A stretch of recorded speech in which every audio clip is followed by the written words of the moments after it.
Je ne sais pas pour toi, mais moi, ce qui m'angoisse le plus, c'est l'apprentissage à la propreté. Il existe tellement de techniques, d'outils et de façons de faire que pour l'apprentissage à la propreté, qu'on s'y perd vraiment beaucoup. Puis je vais essayer de tout démêler ça avec toi. Le tout petit va être prêt à la propreté quand il va exprimer certains besoins. Donc, il est capable de dire veut du lait, par exemple. Il va être capable de comprendre certaines consignes simples.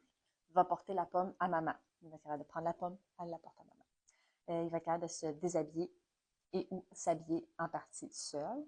Il va avoir un intérêt aussi envers le pot. S'il n'y a pas d'intérêt envers le pot, on cancelle le projet. On attend un petit peu.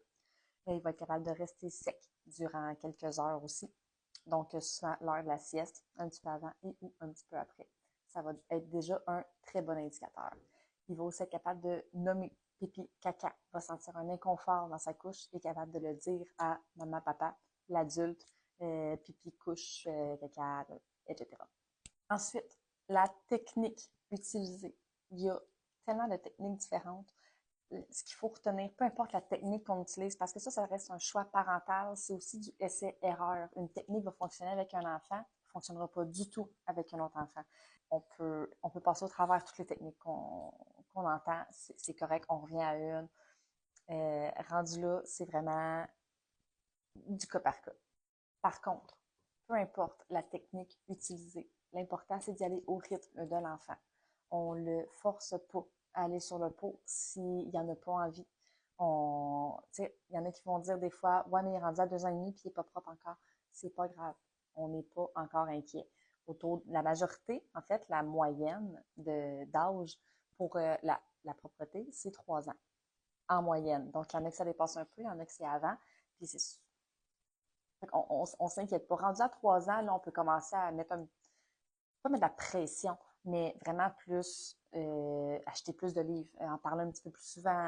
Donc, tout nu, en bobette, avec la pull-up, en couche pareil, puis on fait juste y aller plus souvent. Avoir une routine de pipi, peu importe. La technique utilisée, c'est important que l'enfant puisse voir ses progrès. L'enfant doit pouvoir les visualiser, puis il doit avoir des réussites.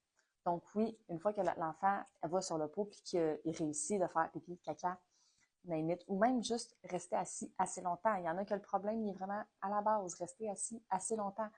On va valoriser, on va féliciter les gros bravos, on ne gêne pas, là, OK? C'est comme le but gagnant de la finale, OK? On en beurre épais. C'est ce qui va donner à l'enfant le goût de vouloir recommencer. Donc, on va utiliser un tableau d'apprentissage. J'en ai vu des complexes, il y a des étapes à suivre. Allez-y simplement. Ce tableau-là, aussi simple que ça. Il n'y a rien de plus compliqué. On utilise des petits pictos, pipi ou caca, comme ça. Puis, on va coller, dépendamment si c'est un pipi ou un caca. Donc, j'ai choisi un chemin un petit peu plus long parce que l'enfant va être capable de plus visualiser le progrès qu'il a fait. Quand il est rendu ici, là, il voit toutes les pipis, toutes les cacas qu'il a fait. Ensuite, il y a des éléments ici qui sont ajoutés. J'ai pas mis de velcro dessus parce que c'est vraiment au choix du parent. Encore là, il y a plusieurs écoles de pensée, il y a plusieurs techniques qu'on utilise. Donc, moi ici, de la façon que je l'utilise, on a où il y a des velcro, c'est des petites surprises. Ici, c'est des Smarties.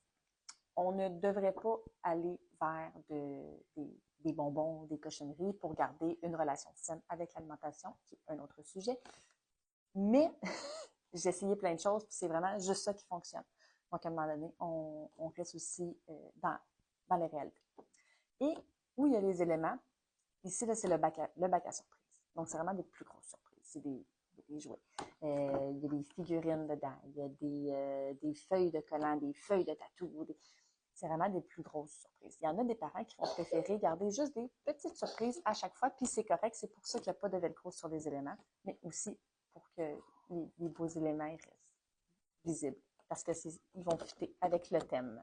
Donc, j'ai plusieurs thèmes en ce moment disponibles sur minisaurus.ca. Si jamais vous voulez un thème un petit peu plus personnalisé, en fait, avec un thème que je n'ai pas encore sur mon site web, n'hésitez pas, venez me voir sur mon Facebook, sur Minisaurus, écrivez-moi en privé, puis ça va me faire plaisir de vous faire un petit thème juste pour vous. Merci!